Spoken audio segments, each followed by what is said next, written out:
Serviceman जो बैठा हुआ है यहाँ पर, उसको बताएं, वो सारे उनको जितना भी उन्होंने गलत काम किया उनको पकड़ के कानून के हवाले कर सकते हैं। हम अभी हम इतना गिरे हुए नहीं है, हमारे अंदर वो ताकत है, वो जज्बा है कि हम अपनी रक्षा कर सकते हैं। जय हिंद दोस्तों, हमारा एम है हमारे राष्ट्र के अंदर जो भी नौजवान हैं, स्कूली बच्चे हैं, उनके अंदर राष्ट्र प्रेम भरना, यानी राष्ट्र की उन धरोहर, वीर नौजवान और शहीदों के प्रति उन्हें हमेशा जागरूक रखना।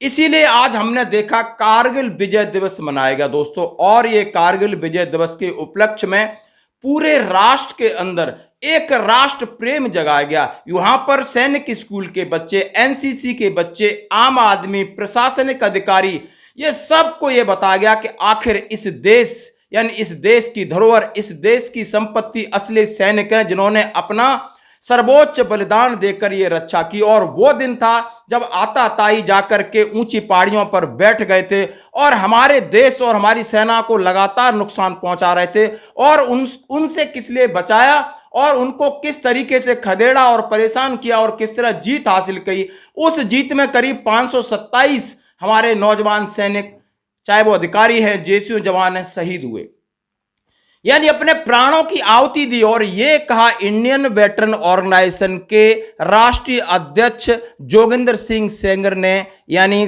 कल शाम को अपने 1 घंटे के भाषण में कहा कि आखिर इंडियन वेटरन ऑर्गेनाइजेशन, यानी सभी इंडियन वेटरन्स हैं जो फौजी हैं, एक ऑर्गेनाइजेशन है, सिर्फ उसके साथ जुड़ जाना। और जुड़ जाने का क्या फायदा, जरा आप देखिए। पूरे यार भारत के अंदर हर जगह आपको इस तरह की कैप पहने हुए ये इंडियन वेटरन ऑर्गेनाइजेशन के वो रिटायर्ड सैनिक हैं जो 60 से 70 साल उनकी उम्र है, और जाकर दूर दराज कहीं भी जहां पर शहीद स्मारक और शहीदों का सम्मान, उसके लिए लड़ते हैं और सम्मान दिलाने के लिए भी प्रशासन के साथ एकजुट होते हैं।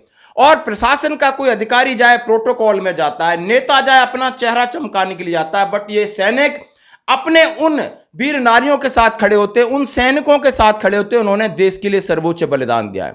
इसके साथ ही इनका उद्देश्य, उन्होंने कहा है कि अब हमें एकजुट होना है। जैसे जोगिंदर सिंह सेंगर साहब का भाषण का मैं आप छोटी सी क्लिप दिखा रहा हूं।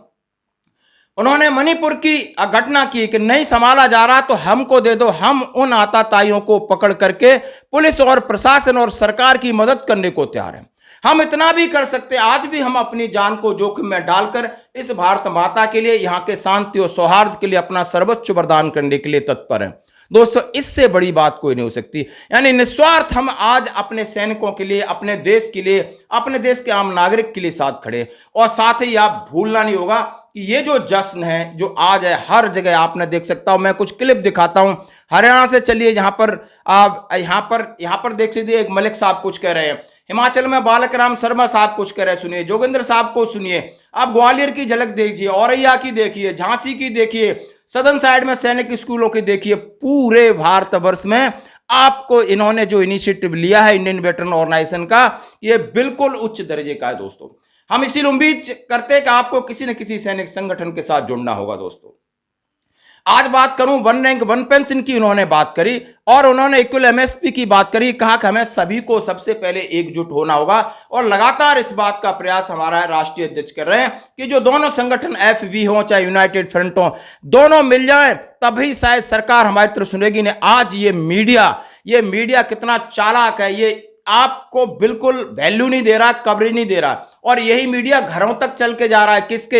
एक वो सचिन है लड़का, वो सीमा हैदर को लेके आया 4 बच्चों के साथ, हर एक चैनल का नुमाइंदा, हर एक चैनल वहां पर पहुंचा जाकर के, हर एक उसके दरवाजे पर लाइन लगा के खड़े हैं अपनी टीआरपी के लिए। अभी एक लड़की पाकिस्तान चली गई है, उसके पीछे इनका बस नहीं है, नहीं बॉर्डर क्रॉस करके वहां भी चले जाए और उसको भी कवरेज दे जाकर के, आप क्या खाती हैं, आप क्या सीती पीती हैं, आप क्या नॉनसेंस टाइप, यानी जो जिसकी कोई जरूरत नहीं है, उनकी प्राइवेट चीज है, प्राइवेसी है, उसको उतना उजागर अपनी टीआरपी के लिए कर रहे हैं, घर जा जा के कर रहे हैं। अनर्गल बातें रोज 20 टाइप की निकलती है, लेकिन इन्हें 20 फरवरी से जंतर मंतर पर सैनिक नहीं दिखते।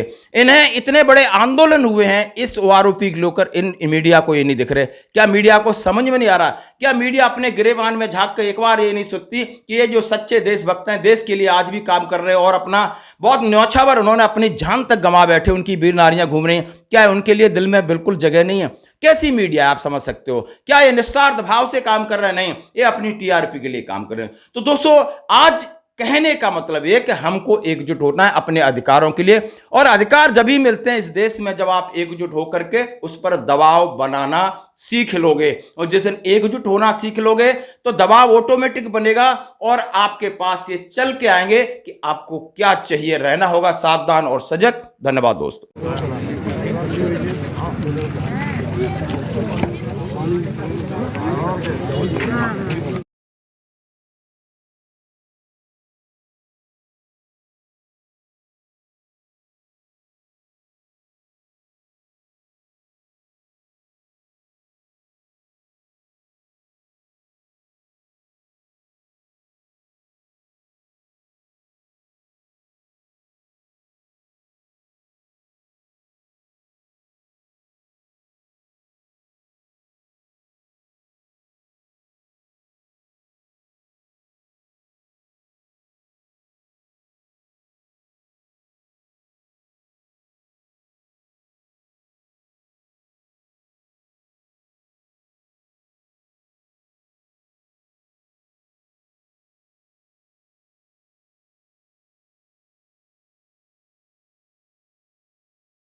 साहब है बयान खींच के फिर ले लें, वीडियो बना।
बड़े भाई कैप्टन BD यादव जी, छोटे स्वागत है।